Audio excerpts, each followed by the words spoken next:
परंतु माता लक्ष्मी का वास मां कामधेनु के पिछले भाग में ही क्यों? मैं बताती हूँ। जब मैं साकार रूप में कामधेनु बनकर अवतरित हुई, सींगों के जड़ों में सदैव प्रजापति ब्रह्मा और महाविष्णु प्रतिष्ठित होते हैं। सींगों के अग्र भाग में सभी चराचर और तीर्थ स्थित हैं। मध्य भाग में स्वयं महादेव, ललाट में गौरी, नासिका में कार्तिकेय और आंखों में सूर्य और चंद्र स्थित है। खुरों में सरस्वती और इसके गंध स्थलों में यम और यक्ष का वास होता है।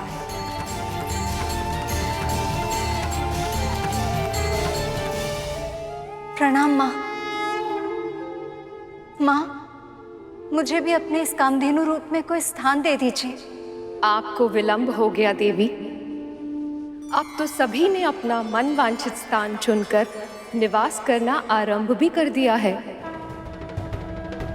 कोई तो उपाय होगा, मुझे कहीं भी कोई भी स्थान दे दीजिए। मैं तैयार हूँ माँ। माँ, मैं आपके साथ निवास करना चाहती हूँ। मैं समझती हूँ, परंतु इस संसार में सबसे अधिक वंदनीय आप हैं माँ। यदि आज आपने मेरा अनादर किया तो सृष्टि में कभी भी कोई मुझे सम्मान नहीं देगा।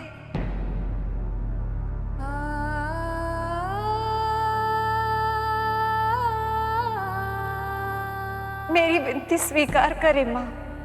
मुझे स्वीकार है देवी। आज से आप मेरे पृष्ठभाग में निवास करेंगी।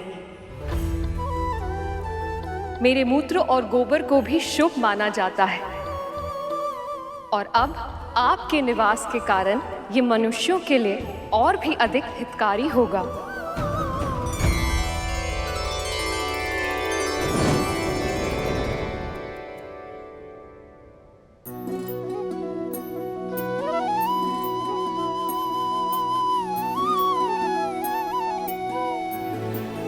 गाय के गोबर में लक्ष्मी का वास होता, इसीलिए उसे खेतों में डालकर मिट्टी को उपजाऊ बनाया जाता।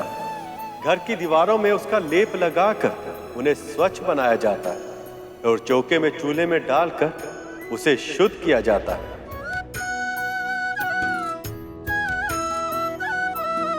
गाय के गोबर से बने कंडे हवन की समिधा बनते और गौमूत्र अनेक रोगों का नाश कर देता।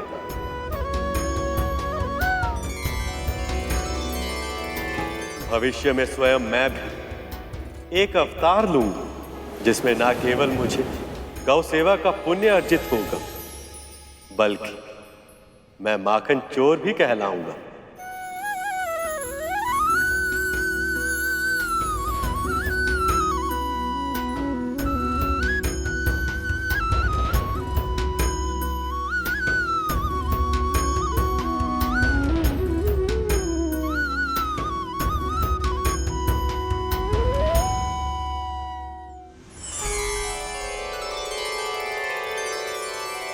ये गाय तो बहुत गुणकारी है, पर यह मिलेगी किसे? और किसे रहा, हम असुरों को ही मिलेगी। असुर सम्राट, विश्व विजेता।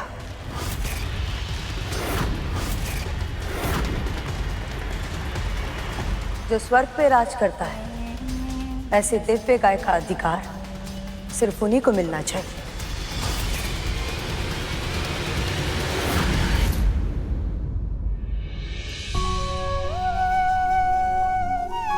लीजिए। तनिक इसमें शहद मिला दे। जी।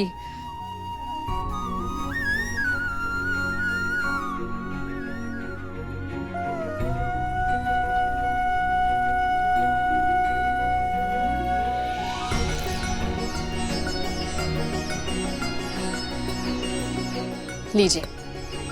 अब तनिक इसमें पीसा हुआ मेवा मिला दे। जी।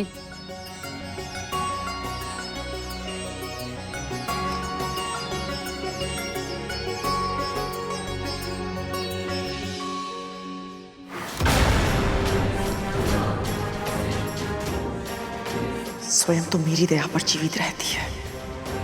इस बुड्ढे की राजसी इच्छाएं तो ऐसे पूरी कर रही है जैसे दासी नहीं महारानी हो।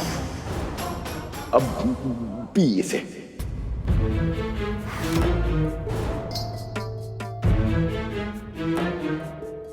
एक बार बोला तो सुनाई नहीं देता क्या? मैंने कहा पी इसे। बाबा, ये तो मैं आपके लिए। बचपन में इसी तरह दूध पीना अच्छा लगता था ना तुझे?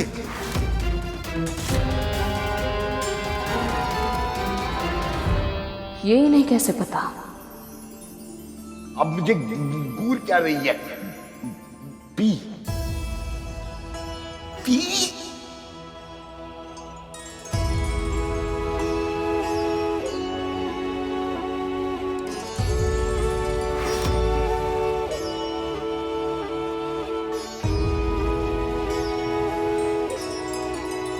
समझना संभव है कौन किसकी सेवा कर रहा है।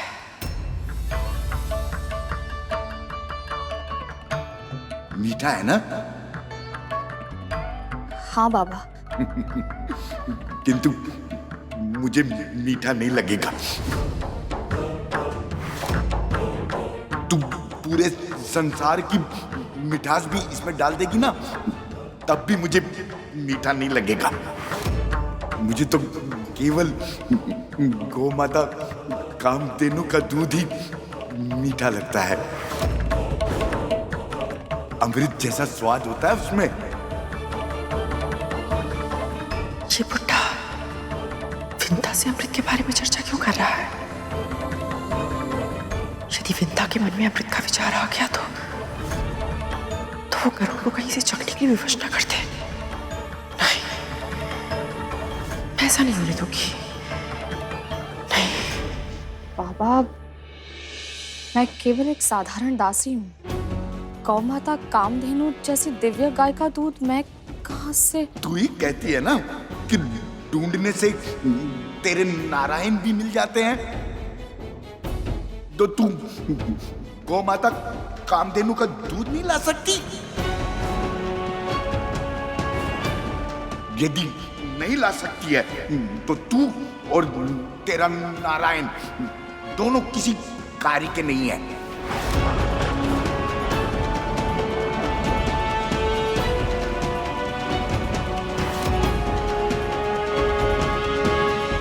दूध भी मुझे मिलेगा और इस बुड्ढे का आशीर्वाद भी। क्षमा कीजिए दीति मां, महाराज बलि यदि एक बार जीत गए हैं तो इसका अर्थ ये नहीं कि संसार की सभी संपदाएं उन्हें ही प्राप्त होंगी। समुद्र मंथन के रत्न उन्हें ही मिलेंगे जो उसके योग्य हो। युवराज, इस योग्यता का निर्णय किस आधार पर किया तुमने? निर्णय कोई भी हो महाराज, इन देवताओं का आधार केवल छल है। ये दिव्य गाय इन देवताओं को मैं किसी भी मूल्य पर नहीं लेने दूंगा। बजरंग, ये हमारा अधिकार है और हम अपना अधिकार लेके रहेंगे, चाहे कुछ भी हो जाए।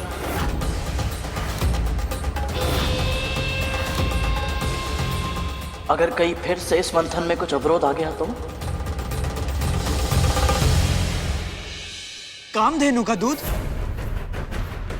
हाँ, उस बुड्ढे के अनुसार कामधेनु का दूध अमृत के समान होता है और वो दूध मुझसे पहले उस विंता को मिल जाए, ऐसा मैं नहीं होने दूंगी, किसी मूल्य पर नहीं। इसलिए जाओ, कुछ भी क्यों ना करना पड़े, मेरे लिए गाय का दूध लेकर आओ। पर माँ, हमको तो ये भी नहीं पता वो गाय मिलेगी कहाँ। नहीं पता है तो पता करो। एक सहस्त्र पुत्रों का वरदान मैंने इसलिए नहीं मांगा था कि उनके होते हुए भी सारी समस्याओं का समाधान मुझे स्वयं करना पड़े। करुण को देखा है, वो कैसे मेरे लिए सूर्य पुष्प लेकर आया था। इसलिए तुम लोग जाओ और मेरे लिए गाय का दूध लेकर आओ। जाओ।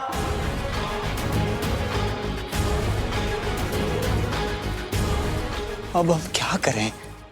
कहाँ से लाई ये दूध? माँ कामधेनु के प्रकट होते ही कितनी शुद्धता और शांति छा गई थी, परंतु ये सभी ऐसे ही झगड़ते रहे तो सारी शांति नष्ट हो जाएगी।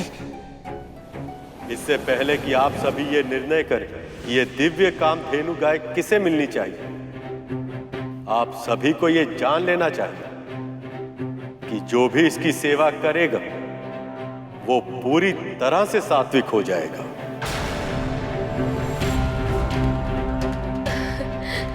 ये तो अत्यंत शुभ बात है। नारायण नारायण, यदि असुर भी सात्विक हो गए तो ये संसार तो पूरी तरह बदल जाएगा। नारायण नारायण। मेरे पुत्र तो बहुत शक्तिशाली हैं। यदि ये सात्विक हो गए तो उनकी शक्ति और प्रतिष्ठा का कोई अर्थ नहीं रहेगा। नारायण नारायण, यदि असुर भी सात्विक हो गए तो ये संसार तो पूरी तरह बदल जाएगा।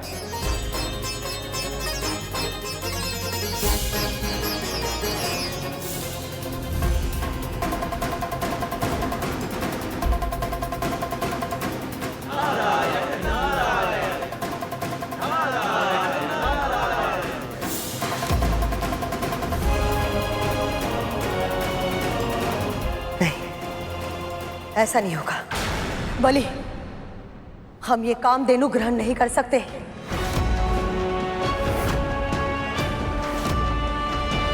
कहीं इसके कारण तुम सात्विक बन गए तो तुम तो स्वर्ग दान में दे दोगे।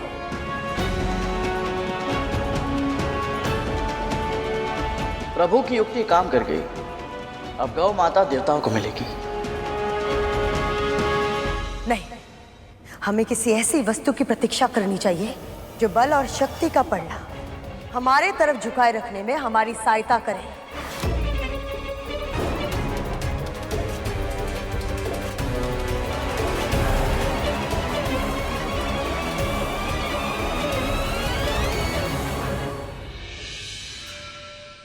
गौ माता की सेवा गौ भक्त करें, इससे उत्तम और क्या हो सकता है।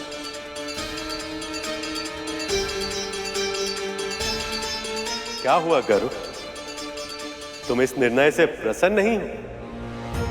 मैं इस बात से प्रसन्न हूं प्रभु कि गौ माता उन दुष्ट असुरों के पास नहीं गई जो सबको सताते हैं, जिनकी प्रवृत्ति ही दुष्ट है। हाँ, तो न जाने क्यों मेरे मन में संदेह हो रहा है प्रभु कि गौ माता इनके पास जाने के बाद प्रसन्न नहीं है। इतना जानते हो तुम गौ माता के मन को? ऐसा नहीं है प्रभु, मैं तो केवल इतना ही जानता हूं कि मां कामधेनु की आंखों में आंसू तो सदैव रहते हैं, परंतु आज इन आंसुओं में वो प्रसन्नता नहीं दिखाई दे रही जो तब दिखती है जब बहुत लंबे समय के बाद मैं अपनी मां से मिलने जाता हूं और वो अपनी आंखों में आंसू भरकर मुझे निहारती है।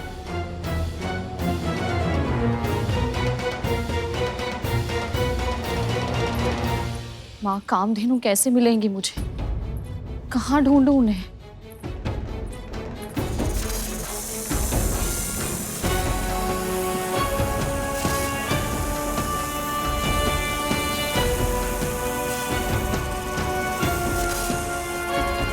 ये इतने सारे नाग एक साथ कहाँ जा रहे हैं?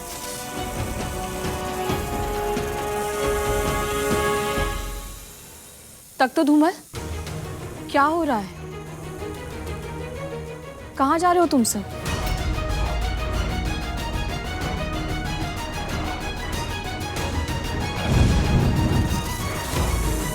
ये दोनों ऐसे लुप्त क्यों हो गए? हे नारायण, अब आप ही कोई मार्ग दिखाइए, बताइए मुझे, मैं माँ कामधेनु के दूध का प्रबंध कैसे करूं? ये केवल मेरी परीक्षा नहीं है, आपकी प्रतिष्ठा भी दांव पर है और मैं आपका अपमान होते हुए नहीं देख सकती। नारायण, सहायता कीजिए, मेरी सहायता कीजिए।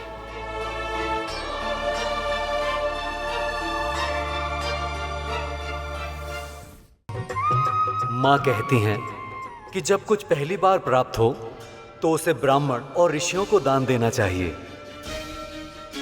इसलिए हम आपको दान देने आए हैं। आज्ञा दीजिए माँ। धन्यवाद माँ।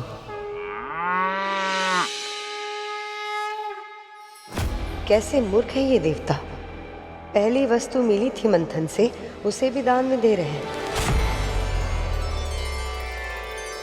हे सप्तऋषिगण, मैं देवराज इंद्र अपने समस्त कुल व संबंधियों के साथ आपका आवाहन करता हूँ। कृपया दर्शन दें। प्रकट हो ऋषिगण, प्रकट हो। प्रकट हो ऋषिगण, प्रकट हो। प्रकट हो ऋषिगण, प्रकट हो।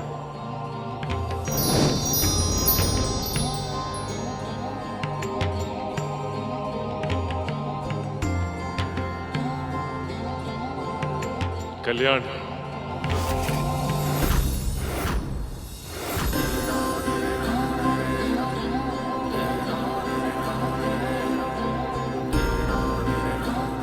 ऋषिगण, हम सभी देवता पूर्ण श्रद्धा और भक्ति भाव से इन मां कामधेनु को आपको दान देना चाहते हैं।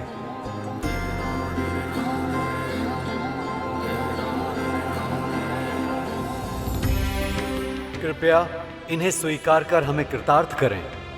देवराज, प्रभु विष्णु की भक्ति और ऋषियों को दिया हुआ दान कभी व्यर्थ नहीं जाता। समुद्र मंथन के इस महान यज्ञ में आप सबको सफलता प्राप्त हो।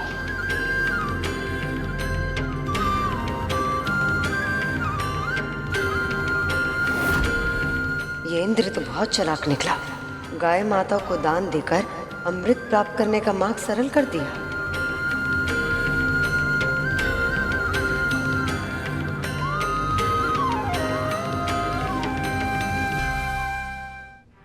ये देवता भी विचित्र हैं।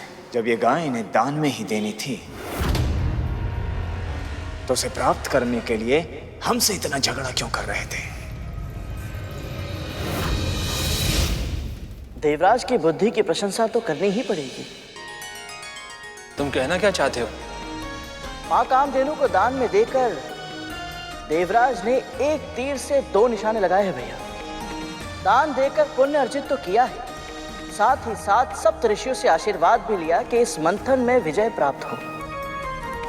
इसका अर्थ यह है भैया कि अब अमृत इन्हें अवश्य मिलेगा। गरुड़ अब राजनीति के कठिन दाव पेच भी समझने लगा है। हर बीतते दिन के साथ ये और भी अधिक समझदार और भी अधिक व्यवहारिक होता जा रहा है। एक दिन इसके यही गुण वैकुंठ के उपयुक्त बनने में इसकी सहायता करेंगे।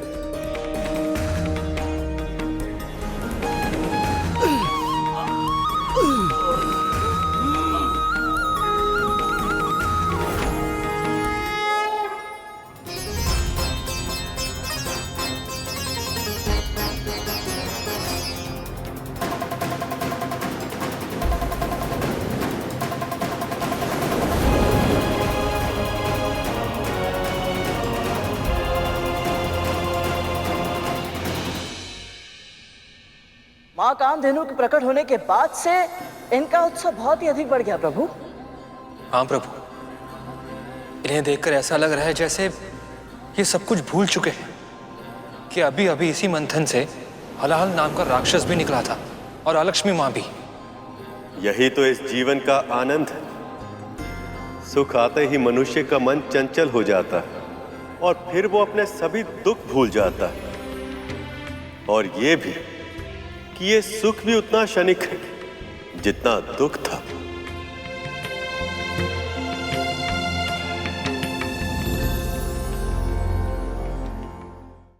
मां कामधेनु के प्रकट होने के बाद से इनका उत्साह बहुत ही अधिक बढ़ गया प्रभु। हाँ प्रभु, इन्हें देखकर ऐसा लग रहा है जैसे ये सब कुछ भूल चुके हैं। यही तो इस जीवन का आनंद है। सुख आते ही मनुष्य का मन चंचल हो जाता है और फिर वो अपने सभी दुख भूल जाता है। और ये भी कि ये सुख भी उतना क्षणिक है जितना दुख था।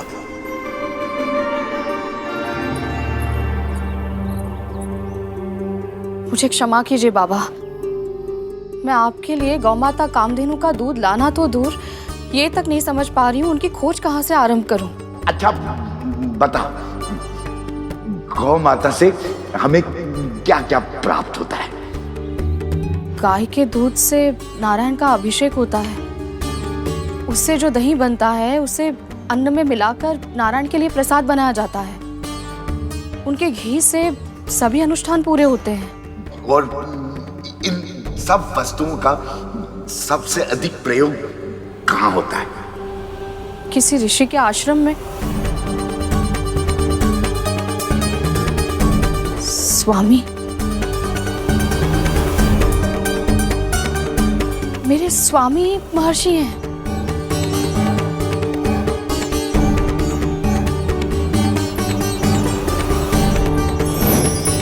कभी कभी मनुष्य सत्य के बहुत निकट होते हैं, बस उन्हें सही मार्ग दिखाने की आवश्यकता होती है।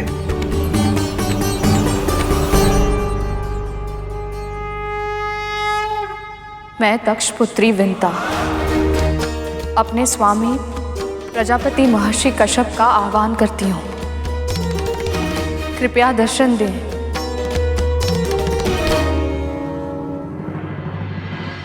विंता इस समय स्वामी को क्यों बुला रही है?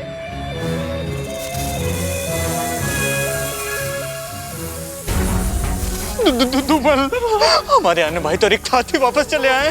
तब तो यदि गुरु दत्तात्रेय को दूध नहीं मिला तो वो तो क्रोधित होंगी। और यदि विंता माता को पहले दूध मिल गया तो माँ हमारी जो दशा करेगी उसकी तो कल्पना भी असंभव है। तो फिर अब हम क्या करें? तब तो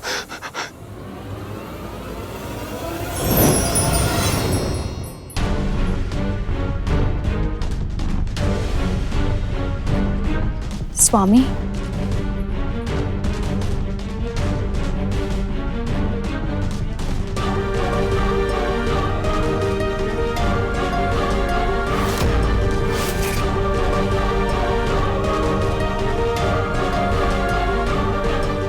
स्वामी, मैंने आपको कष्ट इसलिए दिया क्योंकि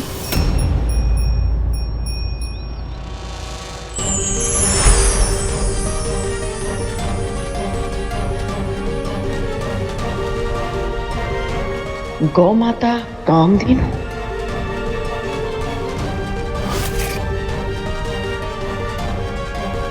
माँ कामधेनु।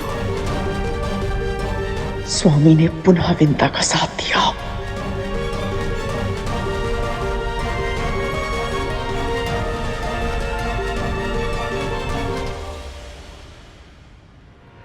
प्रणाम स्वीकार करें माँ।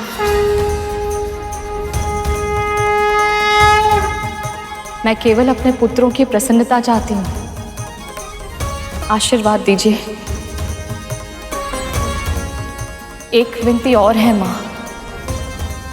एक बूढ़े बाबा को आपके दूध की आवश्यकता है। आज्ञा दीजिए। एक बार फिर विंता जीत गई।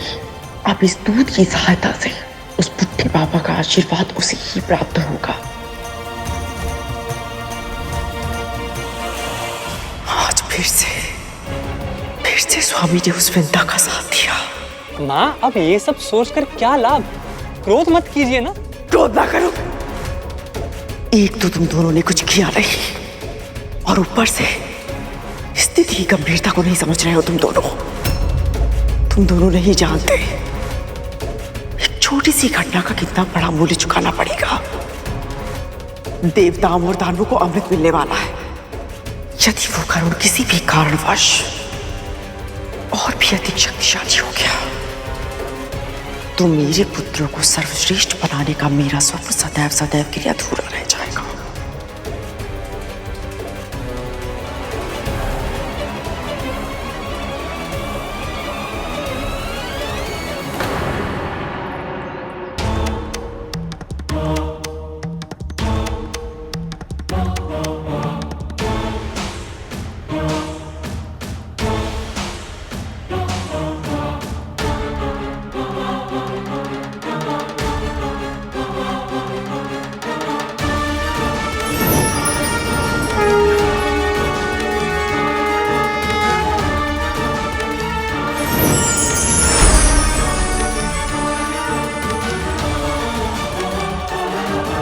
प्रणाम गुरुदेव। कल्याण। प्रभु, इस प्रकार यहां आकर मेरे परिवार को आशीर्वाद देने के लिए आपका कोटि कोटि धन्यवाद। मुझे तो आना ही था। आप तो जानते ही हैं, अब समय आ गया है कि विंता और गरुड़ को उनकी परिस्थितियों से मुक्त कराया जाए, ताकि गरुड़ अपनी नियति को पाने की दिशा में आगे बढ़ सके। मैं यहां रहकर विंता के धैर्य और उसकी श्रद्धा की परीक्षा ले रहा हूं। अब शीघ्र ही विंता को उसकी सेवा का और कद्रु को उसके कर्मों का फल मिलेगा।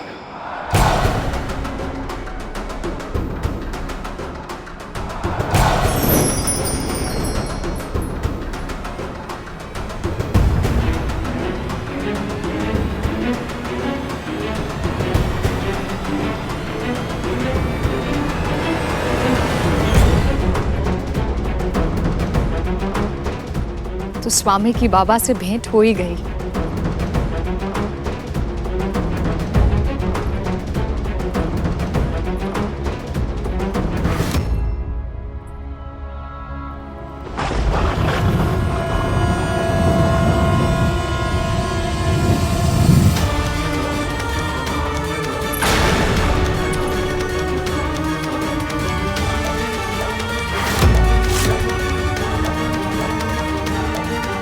ये दिव्य प्रकाश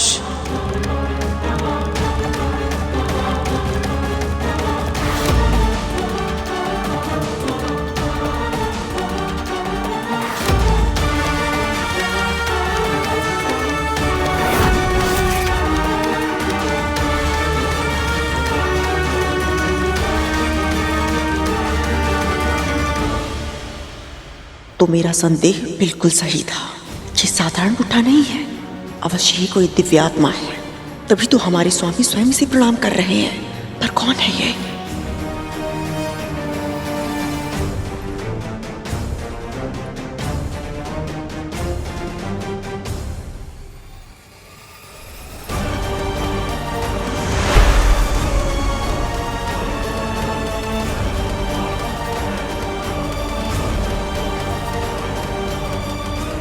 बाबा, ये लीजिए कामधेनु का दूध।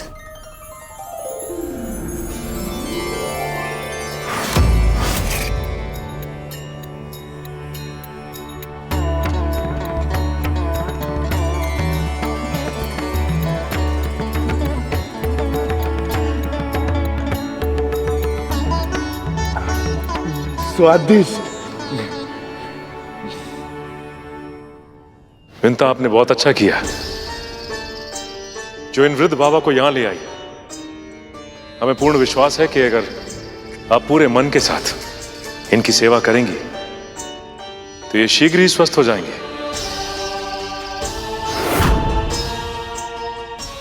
मैं चलता हूं।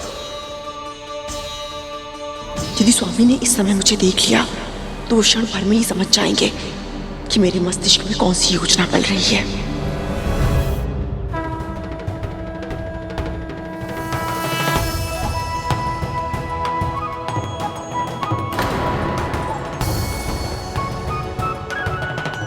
यदि इन बाबा में कुछ विशेष है तो स्वामी ने कुछ कहा क्यों नहीं?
अद्भुत, अविश्वसनीय।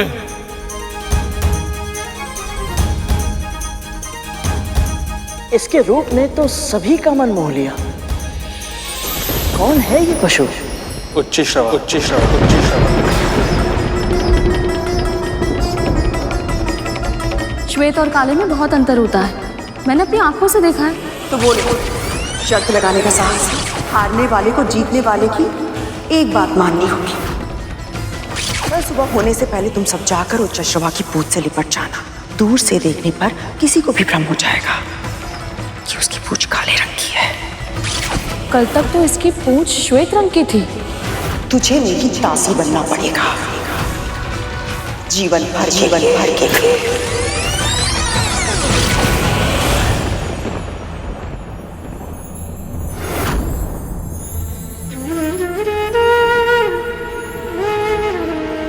तो यही वो अश्व है जिसके कारण मां को दासत्व स्वीकार करना पड़ा था।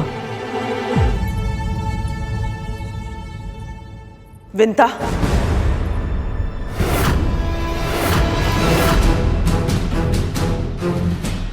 इस बाबा की इच्छाएं पूरी करने के लिए और उसके लिए कामधेनु के दूध का प्रबंध करने के लिए तूने हमारे स्वामी को ही आमंत्रित कर लिया।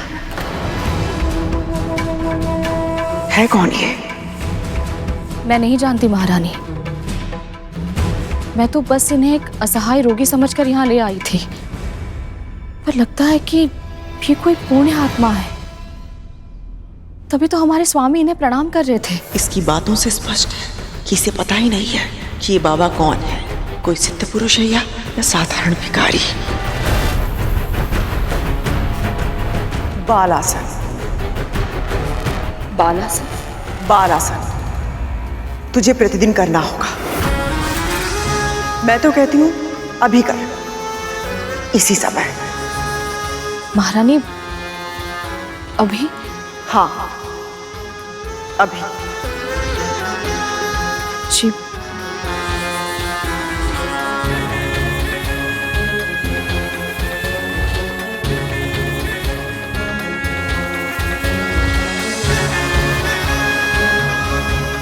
तेरा स्थान मेरे चरणों में है, क्योंकि तू मेरी दासी थी, है और सदैव रहेगी।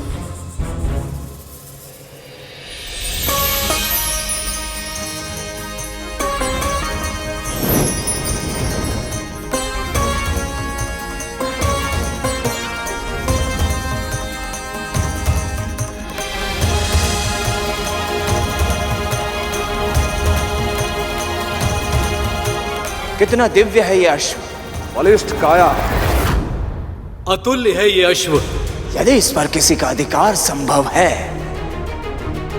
तो केवल हम असुरों का।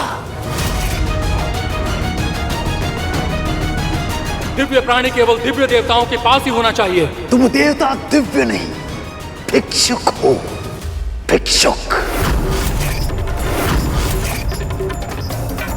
संजीवनी विद्या की सहायता के बिना युद्ध जीत कर दिखाते, तब तुम्हें कहने का अधिकार होता।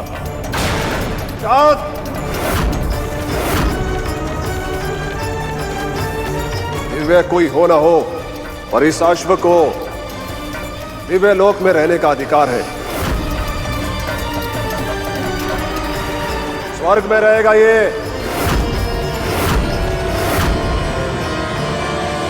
तुम्हें क्या लगता है गरुड़, किसे मिलना चाहिए ये घोड़ा? तुझे मेरी दासी बनना पड़ेगा, जीवन भर के लिए।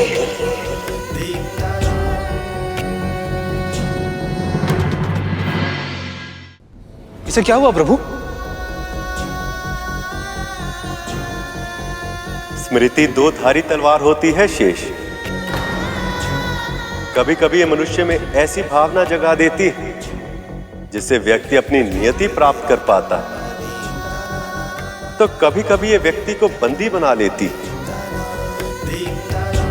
गरुड़ का मन उच्चश्रवा को देखकर ऐसी ही स्मृति में घिर गया और अस्थिर हो गया है।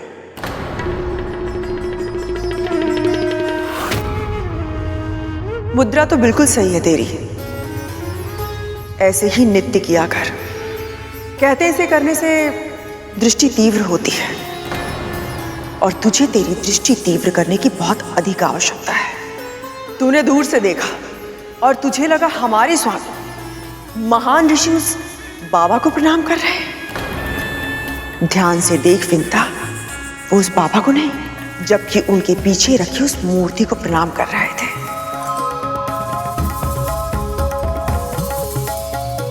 क्या लगा था तुझे कि वो बाबा कोई सिद्धपूर्ण आत्मा है? तुझे पता है ना विंता कि तू मेरी प्रिय दासी है और मैं तुझे निराश होते हुए नहीं देख सकती, इसलिए सत्य तो बताना पड़ेगा।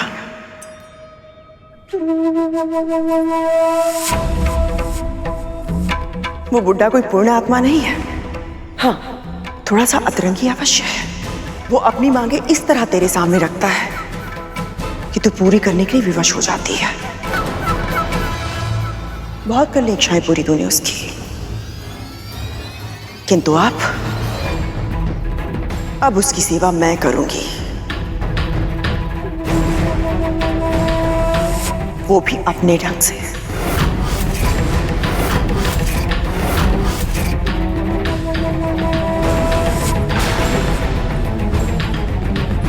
अचानक से इन्हें क्या हो गया? एक ओर ये कह रही हैं कि ये कोई पुण्य आत्मा नहीं, फिर भी मुझे रोककर खुद उनकी सेवा करना चाहती है। पहले गाय आप सबको मिली थी देवराज, और अब ये यश हमें मिलना चाहिए। माँ कामधेनु हमारे पास नहीं है राहुल, आप सबके सामने हमने उन्हें दान दे दिया है। ये तुम्हें पहले सोचना चाहिए था देवराज इंद्र। जब भीख मांगने की स्थिति हो तो दानवीर नहीं बनना चाहिए। वचनों के तीर भी कुछ कम घायल नहीं करते। शाबाश मेरे पुत्रों, शाबाश। यदि ये उच्चेश वह असुरों को नहीं मिला तो हमें ये समुद्र मंथन यही छोड़ देंगे। इस प्रकार वाद विवाद में फंस गए तो ये समस्या नहीं सुलझेगी, ये झगड़ा बढ़ता ही जाएगा। हे नारायण, न्याय कीजिए।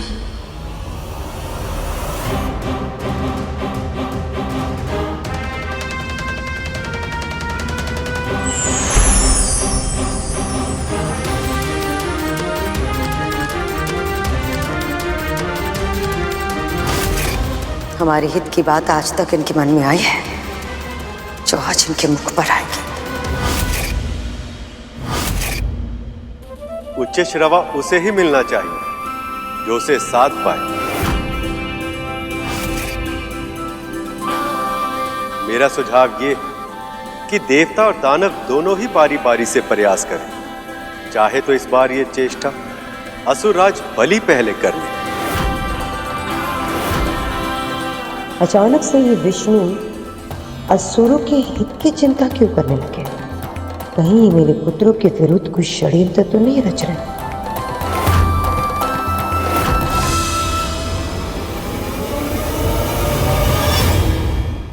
पक्षीराज गरुड़ के साहस भरे कारनामे देखने के लिए चैनल को सब्सक्राइब करें और साथ ही बेल आइकॉन दबाना न भूलें।